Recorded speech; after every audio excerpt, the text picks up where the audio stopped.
Buenas noches para todas y todas. Vamos a iniciar esta última sesión de nuestro curso de Gerencia de la Felicidad, donde vamos a ahondar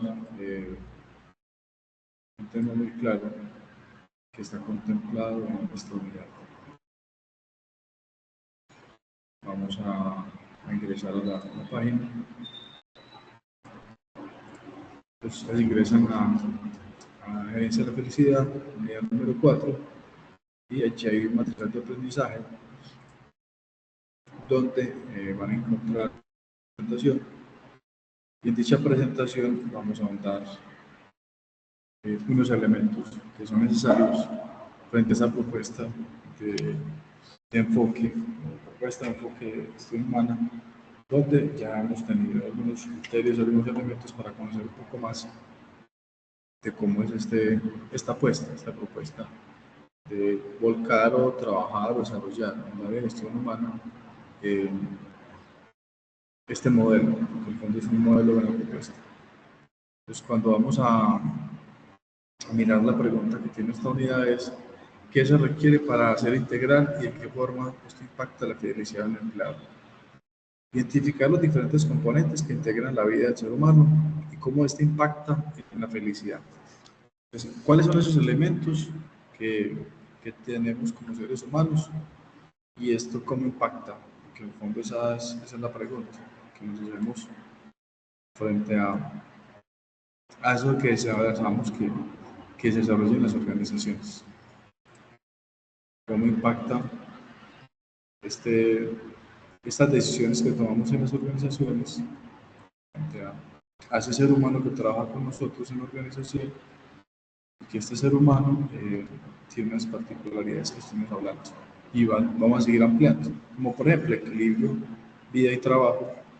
Ustedes no precisamente hacen las baterías de riesgo psicosocial y allí están identificando qué puede estar generando un desequilibrio dentro de esa vida laboral y de trabajo, cómo se viven en las organizaciones las brechas generacionales, frente a que hay personas que ya están terminando su ciclo laboral, que algunas se quieren ir, otras no se quieren ir, frente a muchos temores que se tienen de si me va a ir bien o no en el buen retiro de la jubilación, o si las personas se consideran todavía no. De hecho, todas son muy útiles, pero consideran que no es el momento de terminar su vida laboral y deciden seguir trabajando, aunque ya tengan o ya su jubilación o están prontos a proceso de jubilación. Para poder entender un poco el tema del sentido de la vida y el trabajo y las personas, una persona integral, y cómo es el desempeño de esta persona en su vida laboral, cuando una persona tiene esas particulares de integralidad.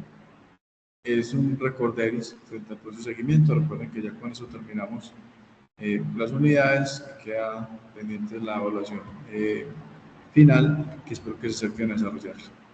Entonces, para ahondar un poco más, vamos a profundizar esa integralidad del ser y la felicidad. Los invito a que miren esta frase. Para hablar de la felicidad es necesario no solo aplicarla y vivirla, sino también aprenderla y ejercitarla a través de la construcción de hábitos que nos permitan tener mayor armonía y bienestar en nuestra vida. Entonces, aquí les dejo una invitación. ¿Cuáles son esos hábitos que estamos fortaleciendo? ¿Cuáles son los hábitos que dejamos de hacer pero hay que volver a hacer? ¿O qué hábitos no estamos haciendo pero es necesario volverlos a hacer para poder lograr ese bienestar? Hablamos de unas etapas. Nosotros hablamos de hoy que la felicidad tiene unas particularidades y es que dependiendo la edad, depende a eso que llamamos felicidad. Villegas, Hurtado y Prieto se lanzan a decir que cada generación tiene una manera de entender un poco el tema de la felicidad. Para los baby boomers, que son personas nacidas del 60 hasta el 70, lo que más buscan es la estabilidad. Para la generación X, que son del 70 al 80, llegando a los 90, la generación X, consideran que la felicidad está en la riqueza. Y para los millennials, que son los después del 2000, es el placer. Entonces, cuando uno entra a mirar en estos rangos generacionales, ¿dónde puede estar cimentada esa felicidad? Estamos viendo que puede orientarse de manera diferente en esas etapas de la vida. seguimos ahondando un poco el tema de cómo para algunas personas el trabajo duro es una manera como lograr esa felicidad, pero ustedes ven que hoy el mundo está reflejando otras realidades que ponen en tela de juicio un poco esta realidad, porque ya no es el trabajo duro, sino dime cómo trabajas o qué es lo que realizas, que eso genera una lectura muy diferente, pero hace parte de la otra pregunta sería, para ustedes y para mí, ¿qué es el éxito? Porque el éxito puede variar. Habrá personas que el éxito está en la cantidad de seguidores que tienen, otros consideran que el éxito está en la calidad de personas que la rodean, otros medirán el éxito a partir de la riqueza, la fortuna o el dinero que tengan, o la posición social o el empleo que tengan, porque es donde puede ir variando el concepto que se tiene de éxito. Desde el éxito, hoy se está midiendo de varias maneras. A nivel de que solo el 10% de la felicidad viene dado de factores como riqueza, pobreza, salud, enfermedad, viene de un deseo de que ustedes miren esa dirección desde lo positivo. Al motivar a los vendedores a las ventas, se sube un 30% desde esa dirección positiva. Mira el empleo como parte de una carrera, ayuda a retomar la perspectiva. Pues aquí un tema es, yo por qué hago lo que hago, cómo lo hago, desde ese hábito, desde esa perspectiva, yo cómo estoy desarrollando las habilidades que necesito para mi actividad como tal profesional, y mirar esa carrera no solamente como un ejercicio de construcción de 5 años, como coloquialmente se podría decir un programa de carrera, sino como una manera como, bueno, ¿qué es lo que usted quiere? El empleo como una parte de algo que yo hago porque lo estoy haciendo. ¿Qué me motiva a mí a hacer ese empleo? Por eso les decía ahorita iniciando, mirar un poco el tema de cómo está leyendo ustedes la parte del derecho psicosocial para mirar cómo cómo los colaboradores están mirando esa carrera. Allí ven entonces que la felicidad es una ventaja en cualquier entorno. Por eso se ha llegado a convertir en un motor de movilización de muchas compañías internacionales y es un elemento diferenciador en los ambientes de trabajo y se materializa con los elementos del entorno y de la vida. Y es cuando ustedes dicen, bueno, yo cómo puedo medir el nivel de felicidad de mi organización, el nivel de satisfacción, el nivel de cómo las personas se van normalizando actividades, se van fortaleciendo hábitos, se van estructurando, para poder hablar un poco del tema de ADN, o sea, cómo el ADN de la organización enfocada a la integridad del ser y la felicidad hace que sea un motor que motive. Porque hay autores que hablan de qué es lo que coacciona, qué es lo que hace que una persona actúe como actúa. Habrá organizaciones que dicen, no, en mi organización tiene un tinte religioso, entonces el motor allí, por ese tema religioso, tiene el tema espiritualidad y también un tema coercitivo, o sea, la gente se maneja de manera integral, por decirlo de alguna manera, porque tienen claro que hay un ser espiritual que coacciona o que está pendiente de las motivaciones. Otros dirán, no, no, aquí no es la figura de Dios, aquí es las personas, desde ese deseo, de esos hábitos, que es la que genera esas particularidades de la organización. Cuando hablamos de PERMA, de este método, de hoy llegas franco urbano, vamos con emociones positivas, relaciones positivas y el compromiso. Entonces hay que entrar a mirar qué es lo que involucra. O sea, esas emociones positivas, cómo están involucradas, o sea, cómo las personas se involucran en esas dinámicas dentro de esa cultura organizacional. Cómo esas relaciones positivas se refuerzan cada día. Cómo ese significado va generando que las personas encuentren significado en lo que hacen y con el entorno, con la organización y con lo que pasa en esa cultura. Para poder decir que se comprometen a permanecer o a que este método permanezca, porque en el fondo es eso. Cómo el compromiso de las personas hace que esa actitud positiva, esas emociones o esas situaciones se sostengan y se mantengan, o esa realidad que está viviendo la organización en torno a esta apuesta se mantenga. Porque la pregunta que se tiene hoy en las organizaciones es cómo hacen que eso permanezca en el tiempo. Integralidad del ser y la felicidad. Pasar de ser invisibles a ser visibles. Entonces, ¿cómo nosotros, ese yo invisible, pasa a ser parte de un ellos, de un nosotros, para poder llegar a lograr esa apuesta que se tiene, de que todos hagamos parte de. ¿Cómo medir el índice de felicidad integral? Entonces, hay una base normativa que establece que la felicidad es un enfoque holístico de desarrollo. Los invito a que conozcan esa resolución de la ONU, la Asamblea de Naciones Unidas, perdón, la organización, para que miren si se puede medir el índice de felicidad. Hay un ejemplo, este es un ejemplo de cómo se mide el índice de felicidad integral para Medellín.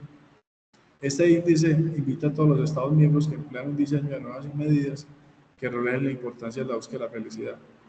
Colombia, como Estado perteneciente a la ONU, establecido por esta ley, toma como elemento estas iniciativas para ser desarrolladas.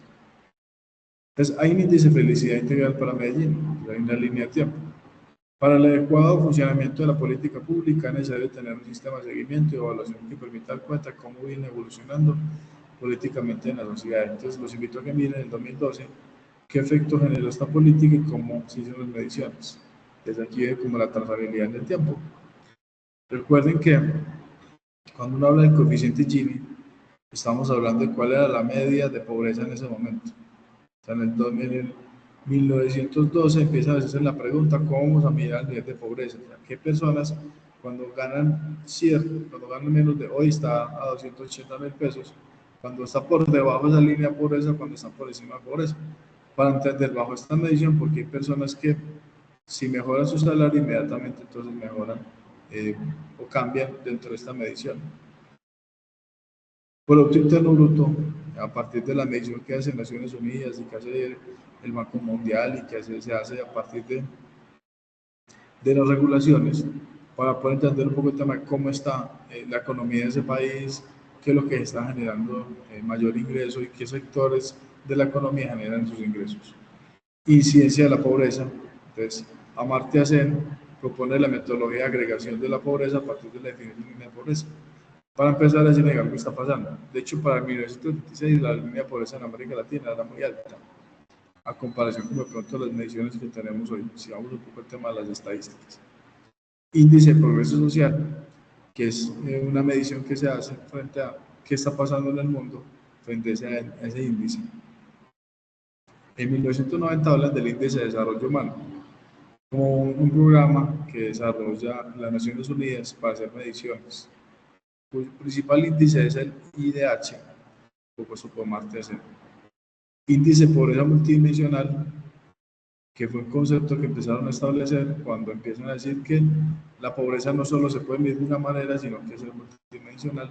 Y el índice de felicidad nacional bruta, que es el Gross Nation, donde busca que es una manera de medir a partir de 9 dimensiones, 33 indicadores y 124 variables, donde se calcula el índice de nacionalidad bruta, de felicidad nacional bruta. Para el 2001 se habla de nivel de calidad de vida. De hecho, sale un índice que es calidad de vida para Medellín. El Departamento de Administración DANE empieza las incidencias de pobreza y desigualdad. Hay un análisis multidimensional de las condiciones de vida y versus Producto Interno Bruto. Se calcula el IPM de Medellín, la aplicación de la metodología adaptada por el Departamento Nacional de Planeación Nacional, que es el índice de pobreza multidimensional.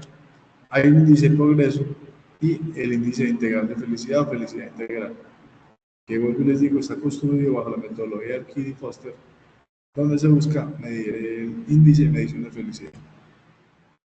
¿Qué busca este índice? Este índice integral de felicidad: la vida, la felicidad, la salud, la convivencia y seguridad, educación, buen gobierno, ciudadanía activa, entorno y movilidad. Entonces, estos son los indicadores que se miran bajo esta apuesta de Medellín integral. Pues cuando hablamos de integralidad de ser la familia, bueno, recuerdo lo que estamos hablando ahorita: generar una cultura del optimismo, fomentar la cooperación dentro de personas de la misma organización, crear iniciativas de motivación, fomentar dinámicas de fortalecimiento de equipos, generar actividades para promover los valores y mantener líneas de comunicación directa. No olvidemos entonces desarrollar la evaluación final que tenemos propuestas. Muchas gracias por haber compartido estos espacios de análisis y revisión y ajustes del curso. Estamos atentos a hacer las acciones de mejora que sean pertinentes. Digamos, como abrir ese espacio, si llegan más dudas frente a eso, los invito a que miren estos recursos. Por ejemplo, la República, cuando habla de la generación del estado de bienestar, pues, a cómo estamos leyendo la, la realidad de las generaciones, ese equilibrio y vida del mundo laboral, del mundo eh, empresarial. Los invito a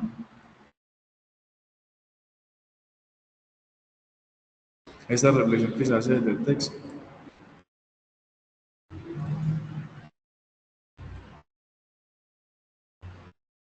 Hay otro, no, este no, y los invito entonces a desarrollar como tal la evaluación final. Muchas gracias a todos ustedes por haber compartido este espacio. Eh, Espero que sigamos reflexionando en torno a si es posible desarrollar dentro de una organización una gerencia de la felicidad y si sí es, cómo mantener el tiempo. En el fondo esa es la gran apuesta que tenemos en estos momentos y es que perdure en el tiempo. Que eso que se simplemente se permita entonces mantenerse en el tiempo porque es un compromiso de las personas frente a esa apuesta de la gerencia de la felicidad. Muchas gracias entonces para todos y todas. Espero que este espacio les haya servido para la reflexión.